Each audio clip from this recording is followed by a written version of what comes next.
Salve, salve, família vascaína, fim de jogo em São Januário, Vasco 1, gol de Lucas Piton, Atlético Goianiense 0. O Vasco está classificado para as quartas de final da Copa do Brasil, ainda teremos sorteio, ainda tem que ver os adversários, isso vai ser mais pra frente. O Vasco volta agora as suas atenções para o Campeonato Brasileiro. Bom, jogo sufoco, né, no segundo tempo. Vou dar aqui meu arrazoado sobre a partida, mas foi um tanto sofrimento no final, né? Nem tanto sofrimento como poderia ter sido. Acho que o pior cenário de classificação seria nos pênaltis, né? Seria o mais suado possível. Mas fica de novo, né, um alerta aí por esse segundo tempo que o Vasco fez. O primeiro tempo para mim foi equilibrado, o Vasco teve mais posse de bola, finalizou um pouco mais, foi ligeiramente melhor que o Atlético. Acho que 1-0, né, muito mais um gol achado do Vasco do que uma construção, né, assim, que o Vasco estava martelando, não foi o que aconteceu.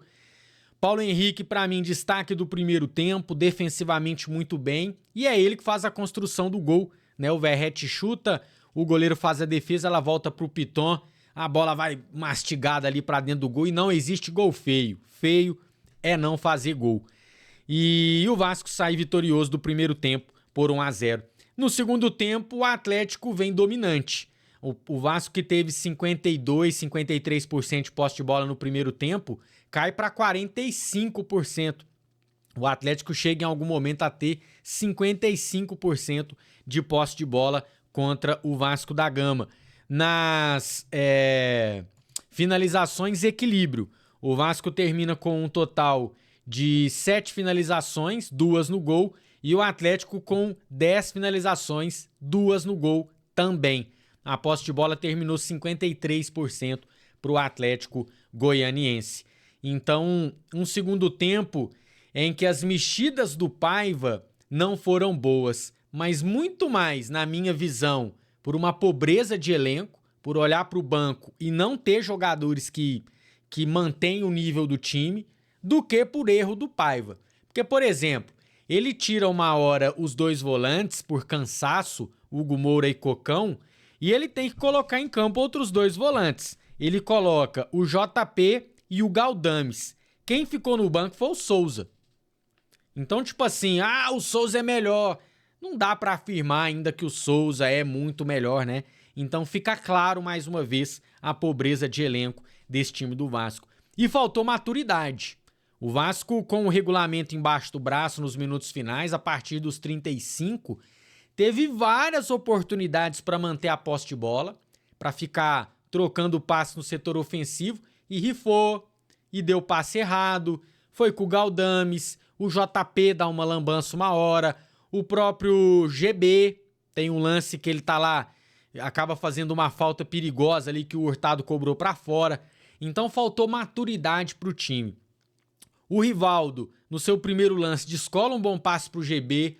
O GP vê o Galdames passando, o Galdames cruza pro Verratti. Acho que todo mundo fez a jogada correta, mas o zagueiro do Atlético foi mais rápido. Eu acho que ali também faltou um capricho maior do time do Vasco pra matar o jogo. Eu acho que até a estratégia foi a melhor, mas faltou a execução com mais qualidade. E eu falo que Copa não é igual Brasileirão, onde a gente tem que cobrar uma performance, porque o campeonato é longo, você tem que ter uma regularidade. Copa, meu amigo, é avançar, é classificar, e tá classificado. Não adianta nada você jogar bem, a bola não entrar e você sair. Pra mim, eu prefiro sempre no sufoco, foi difícil, mas classificou. Então, o Vasco volta às quartas de final da Copa do Brasil, peraí. Depois de 9 anos. A última vez havia sido em 2015, quando a gente foi eliminado pelo São Paulo. De lá pra cá, o máximo que a gente bateu foi oitavas, saímos 2 vezes na segunda fase. Enfim, é uma evolução, sim, em termos de resultado do time do Vasco. E o bom agora é que a gente pode voltar as atenções para o Campeonato Brasileiro, que a situação tá ficando chata, né? Se a gente não pontuar agora no Clássico, vai complicar. O Clássico é 9h30 contra o Fluminense no estádio Newton Santos. Vamos então para as notas, para as atuações dos jogadores. Vocês sabem como funciona, né? Eu vou falando o nome, vocês vão deixando as notas aí no chat. Antes, vamos eleger o melhor da partida? Pra mim ele jogou demais, um leão na parte defensiva, ajudou no gol. Pra mim o The Best foi esse cara aqui, ó. Agora, o melhor da partida. The best. The best. The best. The best. Um oferecimento de Roberto Dinamite, o maior jogador da história do Vasco da Gama, sempre será lembrado no pós-jogo deste canal. O melhor em campo foi Paulo Henrique, um monstro, moleque, mas jogou muita bola, né? Hoje o Vasco fez um segundo tempo apenas defensivo e o Paulo Henrique, em vários momentos, salvou o time em desarme, interceptação. Para mim foi um verdadeiro monstro jogando hoje pelo Vasco da Gama. Ó, tô aqui nos desarmes. Paulo Henrique, o maior ladrão de bolas do Vasco, com 3 desarmes. Esforza e Piton terminaram com 2 desarmes cada um. Nas interceptações, o Paulo Henrique mais uma interceptação dele ali. São os números defensivos do time do Vasco. Só completando com as rebatidas, Maicon. Meu Deus, 21 rebatidas do Maicon.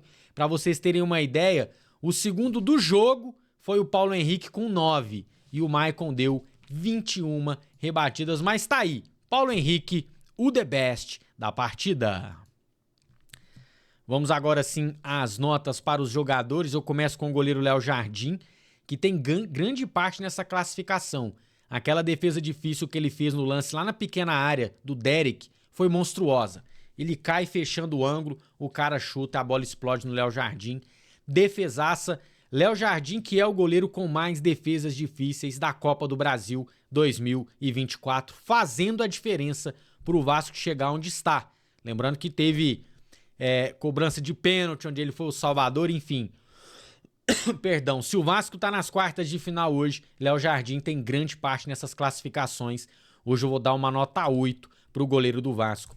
O PH, pra mim, como eu disse, o The Best da partida, jogou muita bola, ajudou na construção do gol, jogou muito mesmo. Pra mim, nota 9 pro Paulo Henrique e ganha aí o título de The Best, que eu sempre coloco errado, né, com a maiúscula primeira, e agora sim.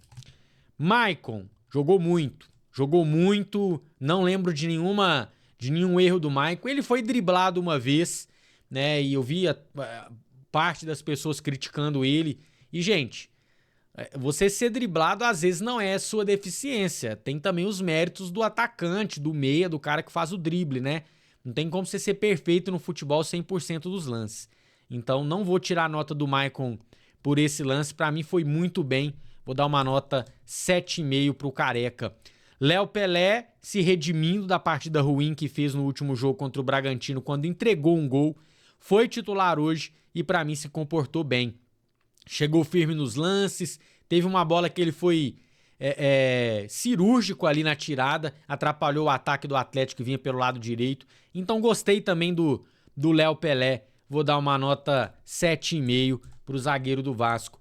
O Lucas Piton não foi brilhante nos cruzamentos, que é a sua principal característica, mas estava lá dentro da área para conferir aquele chute e a bola entrar toda mascada, morrendo no gol do time do Atlético. Apesar do gol, não vi o Piton fazendo uma grande partida, saiu sentindo alguma coisa ali. Vamos ver se recupera a tempo de jogar o clássico. Vou dar uma nota 7,5 pro Piton pelo gol marcado. Hugo Moura, enquanto esteve em campo, para mim muito bem. Aliás, gostei dos volantes do Vasco. Achei o Matheus Carvalho um pouquinho abaixo do que ele pode render, mas gostei muito do Esforza e do Hugo Moura. O Esforza no primeiro tempo tinha tentado 35 passes e acertado os 35. Olha isso, moleque, eu tô aqui nos passes, meu Deus. Deixa eu ver se tem como colocar na tela. Eu preciso compartilhar isso aqui com vocês. Olha isso aqui. Isso aqui é os passes da partida. Olha o Esforza, galera. 45 passes tentados, 45 passes certos. Léo Pelé também, ó, 24 passes tentados, 24 passes certos. Foram os maiores passadores do jogo. Mas eu falava aqui do nosso Hugo Moura. Gostei da participação dele, tá? Vou dar aqui uma nota... Vou dar um 6,5 pro Hugo Moura, um 7. Acho que cabe um 7 aqui pra ele. O Matheus Carvalho, como eu disse, achei ele um pouquinho abaixo do que ele pode render. Vou dar um 6,5. E o Esforza, talvez o melhor dos volantes hoje, né? jogou muito, acertando todos os passes, dando uma dinâmica boa pro time do Vasco, e ele vai ganhar um 7,5. O Adson hoje talvez o jogador que eu mais esperava e que mais ficou sumido, né? Produziu praticamente nada o jogo todo. Perdão, saiu cansado. Vou dar aqui, acho que dos titulares a menor nota, né? Vou dar aqui pro Adson uma nota, vou dar um 5,5 pro Adson. O Payet fez um bom primeiro tempo e o segundo tempo ele já estava morto. Esse bom primeiro tempo do Payet foram 2 finalizações de fora da área, as 2 para fora, um cruzamento pro Verratti, que quase deu bom, mas foi só. Eu também espero mais do Payet. Acho que, por exemplo, contra o Bragantino ele foi muito melhor do que foi hoje. Então vou dar aqui uma nota... Vou dar uma nota 6,5 aí pro Dimitri Payet. E o Verratti hoje... Cara, uma coisa que a gente tem que parar é de esticar a bola pro Verratti na beirada do campo, sabe? Não faz sentido. Só faz sentido você esticar a bola pro Verratti se for pra ele fazer o gol. Se for pra ele chegar pra matar na boca da grande área. Porque não é característica dele, ele não é um cara rápido, então... Agora, tá, opa, o melhor da partida. Perdão, cliquei errado aqui. Então ele tem que parar com isso, né? E hoje o Verratti não teve nenhuma grande chance de gol, algumas bolas aéreas em cima dele ali, sempre muito brigador. Vou dar um 6,5 aí pro Pablo Verratti. JP parecia que tinha entrado bem até dar aquela patetada, né? Aquela pra trás que ele deu, espirrou o taco ali e quase saiu o gol do Atlético. Então, chamar a atenção do menino, tem que ter concentração 100% do tempo, senão alguma hora pode dar ruim. Vou dar uma nota 5,5 aí pro JP. GB também não gostei. Teve aquele passe que eu falei bom pro Galdames dentro da área, mas foi só. E teve também um lance que ele recebe de costas. Ao invés de tentar já um lançamento, um chute pra frente, ele tenta proteger, perde a bola e é obrigado a fazer uma falta. Se não me engano, recebeu amarelo, recebeu o cartão amarelo na partida. Então, mesma coisa, chamar a atenção do GB por conta disso. Vou dar uma nota 6 para ele por conta do lance lá, que quase saiu o gol do Verratti. Vitor Luiz, acho que entrou bem, né? Deu uma consistência defensiva boa ali pelo lado esquerdo, que é uma dificuldade do Lucas Piton, mas não apareceu na frente. Vou dar uma nota 6 para ele. O Galdames, não gostei. É outro que parecia ter entrado ligado no jogo, tira uma bola aqui, outra ali, de repente volta tudo ao normal, faz uma falta perigosa ali no setor esquerdo do ataque do Vasco, puxa o cara pela camisa sem precisar, erra uma saída de bola importante. Não gostei de novo do Galdames. Acho que vai ser a pior nota do jogo. Vou dar uma nota 5 para ele. E o Rivaldo gostei.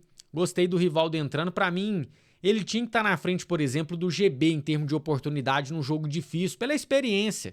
Ele não é um velho, né? Ele tem 22, 23 anos, mas o GB tem 17, né? Eu acho que esses 5 anos aí conta num jogo desse, tá? Não tô aqui falando que o Rivaldo é melhor que o GB ou vice-versa. Apenas falando em relação à experiência para um jogo importante como esse.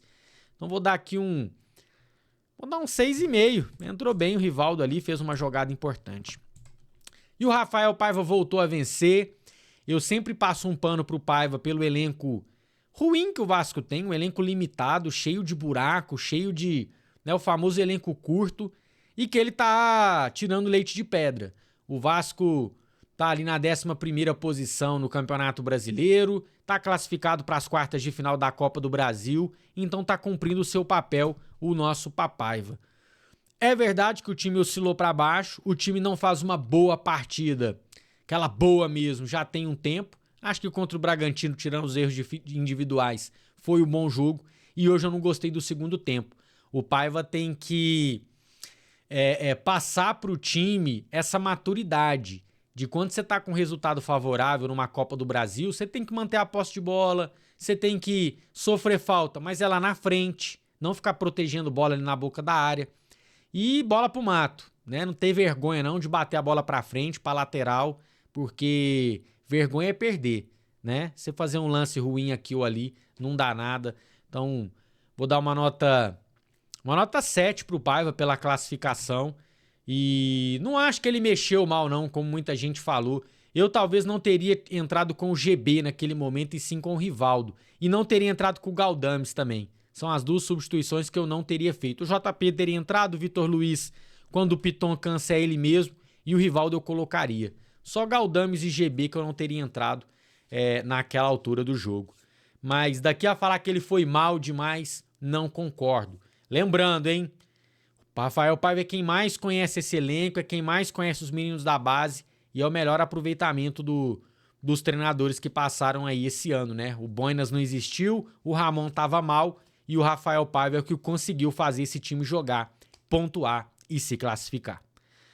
Vamos então para mais uma semana, nos preparando para o clássico com o Fluminense. O time deles vem numa crescente, né? Estão com confiança, 4 vitórias seguidas. A gente já teve essa fase. Mas é aquilo. Clássico você equilibra o jogo na raça, na vontade. E eu espero que o Vasco faça um bom clássico nesse sábado contra o Tricolor das Laranjeiras. Quem chegou até aqui, não esquece de deixar aquele likezão para apoiar o nosso trabalho, se inscrever no canal, que vamos de informações aí nos próximos dias. Beleza? Tamo junto então. Aqui é Vasco, Vascão classificado. E até a próxima, família. Tamo junto.